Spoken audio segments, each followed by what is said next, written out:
கடிகணபதி வர அருளினன் மிகு கொடை வடிவினர் பயில் வழி வளமுறை இறையே. பாலும் தெளிதேனும் பாகும் பருப்பும் இவை நாளும் கலந்துனக்கு நான் தருவேன். கோலம் செய் துங்க கரிமுகத்து தூமணியே நீ எனக்கு சங்க தமிழ் மூன்றும் தா. வாக்குண்டா நல்ல மனமுண்டா மாமலராய் நோக்குண்டா மேனி நுடங்காது பூக்கொண்டு துப்பார் திருமேனி தும்பிக்கை யான் பாதம் தப்பாமல் சார்வார் தமக்கு. ஐந்து கரத்தனை ஆணை முகத்தனை இந்தின் இளம்பிறை போலும் எய்ச்சனை நந்தி மகந்தனை ஞான கொழுந்தினை புந்தியில் வைத்து உன்னடி போற்றுகின்றேன். புண்ணியம் கோடி வரும் பொய் வாழ்க்கை ஓடிவிடும் எண்ணியது கைகூடும் ஏற்றமிது நன்னிடவே வாழ்வின் வளரொளியாம் வள்ளல் விநாயகனே நாளெல்லாம் வாழ்த்திடுவோம் நன்றி. உள்ளத்தில் ஒளி வளரும் ஓங்கும் பெருஞ்செல்வம் கள்ளமில்லா கல்வி கவிழ்விளங்கும் தள்ளறிய மாமறைகள் போற்றும் வளரொளி விநாயகதம் தாமரை பூத்தாளே சரண். மூஷிக வாகன மோதக கஸ்த சாமர கர்ண விளம்பித சூத்திர வாமன ரூப மகேஸ்வர புத்திர விக்ன விநாயகா பாத நமஸ்தே. இன்றெடுத்த இப்பணியும் இனி தொடரும் எப்பணியும் நன்மணியே சண்முகனார் தன்னுடனே நீ எழுந்து என் பணியை உன் பணியாய் எடுத்தாண்டு எமை காக்க பொன்வயிற்று கணபதியை போற்றி என போற்றுகின்றேன். சிவாய நம. திருச்சிற்றம்பலம். தேடி சோறு நிறமுண்டு பல சின்னஞ்சிறு கதைகள் பேசி பிறர் வாட பல செயல்கள் செய்து மனம் வாடி துன்பமிக உழன்று நரைகூடி கிளப்பருவம் எய்தி கொடுங்கூற்றுக்கு இறையனப்பின் மாயு சில வேடிக்கை மனிதரைப் போல நான் வீழ்ந்து விடாமல் என்னையும் ஒருகையாக்கி என்னையும் ஒருத்தியாக்கி விடும் விநாயகர் ஆலயத்தில் என்னை சொற்பொழிவு ஆற்ற அழைத்த அந்த விநாயகப் பெருமானை வணங்கி என்னுடைய உரையை துவங்குகின்றேன். ஈசனடி போற்றி எந்தையடி போற்றி தேசனடி போற்றி சிவன் சேவடி போற்றி நேயத்தே நின்ற நிமலனடி போற்றி மாய பிறப்பருக்கும் மன்னனடி போற்றி சீரார் பெருந்துரைனம் தேவனடி போற்றி ஆராத இன்பம் அருளும் மலை போற்றி சிவன் அவன் என் சிந்தையுள் நின்று அதனால் அவன் அருளாலே அவன் தாள் வணங்கி அவன் அருளாலே அவன் தாள் வணங்கி இன்றைய தினம் வருடத்தில் முதல் மாதம் சித்திரை மாதம். இந்த சித்திரை மாதத்தில் சித்ரா பௌர்ணமி தினத்தன்று இந்த வழிவிடு விநாயகர் ஆலயத்தில் மாபெரும் சிறப்பு அபிஷேக அலங்காரமும் அன்னதானமும் அதனைத் தொடர்ந்து குத்துவிளக்கு பூஜையும் மிகவும் சிறப்பாக நடைபெற்று கொண்டிருக்கின்ற இந்த நேரத்திலே இந்த சித்ரா பௌர்ணமி இந்த சித்ரா குப்தர் என்பவர் எப்படி உருவானார் என்றால்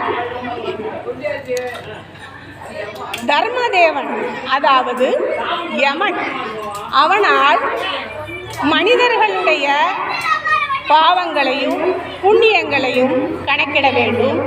அவர்களுடைய நேரம் முடிந்தவுடன் அவர்களுக்கு பாசக்கயிறு போட்டு அவர்களை தன்னுள் அழைக்க வேண்டும். பின்பு அவர்கள் செய்த பாவ புண்ணியங்களுக்கு ஏற்ப அவர்களை நரகத்திற்கு அனுப்புவதா சொர்க்கத்திற்கு அனுப்புவதா என்ற கணக்குகளை எல்லாம் அவன் போட்டு அதன்படி தன்னுடைய பணிகளை எல்லாம் செய்து கொண்டிருப்பான். அப்படி அவன் செய்து கொண்டிருக்கின்ற பொழுது அவனுடைய பணியின் பளு அதிகமாக இருந்ததால் சிவபெருமானிடம் சென்று, ஐயா பரம்பொருளே, என்னால் எல்லா சுமைகளையும் பணிச்சுமைகளையும் செய்ய முடியவில்லை.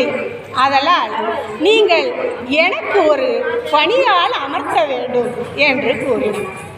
உடனே சிவபெருமான் பிரம்மாவை கூப்பிட்டு, பிரம்மதேவரே, ஏனென்றால் பிரம்மதேவர் படைக்கும் தொழிலை செய்வார், நீ யமதர்மராஜனுக்கு உடனடியாக ஒரு பணியாளை நிமர்த்துவதற்கான ஏற்பாடுகளை செய் என்று சொல்லிவிடுகின்றார். சரி என்று சூரிய பகவானிடம் போய் சொல்கிறார்கள்.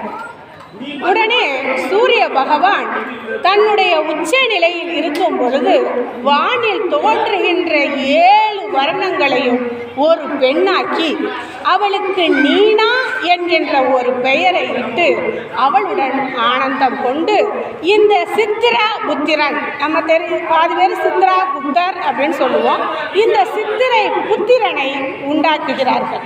அப்படி உண்டாக்கிய இந்த சித்திரகுப்தன் ஆயக்கலைகள் 64 கற்று காஞ்சிபுரத்தில் உள்ள சிவபெருமானை மிகுந்த பக்தியுடன் வணங்குகின்றான். அப்படி அவன் வணங்குவதால் அவனுக்கு எல்லா வரங்களையும் கொடுத்து அருள்கின்றார் சிவபெருமான். உடனே இந்த சித்திரபுத்திரன் என்ன பண்ணுகிறான் என்றால் படைக்கும் தொழிலை செய்ய ஆசைப்பட்டு விடுகின்றான். இந்த படைப்பு தொழில் என்பது பிரம்மாவுக்கு உரியது.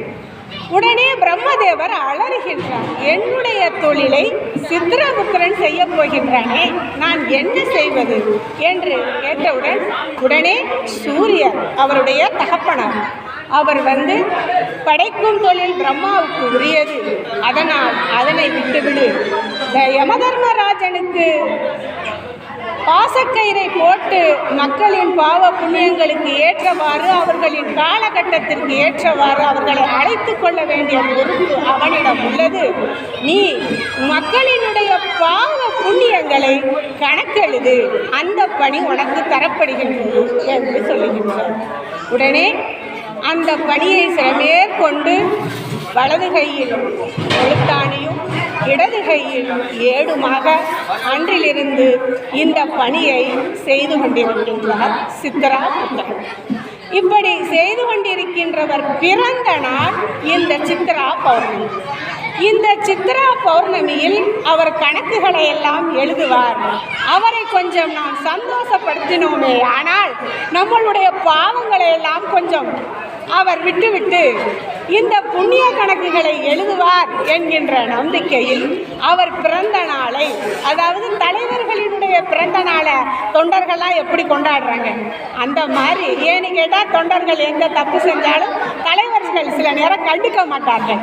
அந்த மாதிரி நம்ம சித்திரகுப்தனும் நம்மளுடைய பாவ கணக்குகளை எல்லாம் விட்டு விடுவார் என்ற நம்பிக்கையில் புண்ணிய கணக்குகளை சேர்த்து நம் கணக்கில் எழுதி விடுவார் என்ற நம்பிக்கையில் இந்த சித்திரா பௌர்ணமி அன்று மிகவும் சீரும் சிறப்புமாக கொண்டாடி நாமெல்லாம் சித்திரகுப்தரனையும் வழிபட்டு இந்த விநாயகப் பெருமான், முருகப்பெருமான், சிவபெருமான், அம்மன், காளி, தேவி என்று எல்லா தெய்வங்களையும் நாம் வழிபடுவதற்கான காரணம் இதுதான். இன்று நாம் செய்கின்ற செயல்கள் எல்லாமே புண்ணிய கணக்கில் எழுதப்படும். அப்படிப்பட்ட இந்த சித்திரா பௌர்ணமி நாளில் நாம் முழு முதற் கடவுள் விநாயகப் பெருமான், இந்த விநாயகப் பெருமான் வழிவிடும் விநாயகப் பெருமான், இந்த விநாயகப் பெருமான் என்பவர் நம் வாழ்வில் ஏற்படுகின்ற விக்னங்களை எல்லாம், தடைகளை எல்லாம் சரி செய்து எல்லாவற்றையும் நீக்கி வெற்றி தரும் நாயகராக இருப்பதால் இவருக்கு நாயகர் என்கின்ற பெயர் ஏற்பட்டது. சிவகணங்களுக்கெல்லாம் பதியாக தலைவனாக இருப்பதால் இவர் கணபதி என்று எல்லா தேவர்களாலும் முனிவர்களாலும் மக்களாலும் போற்றப்படுகின்ற ஒரு தெய்வம் என்றால் இவர் முழுமுதற் கடவுள் விநாயகப் பெருமான்.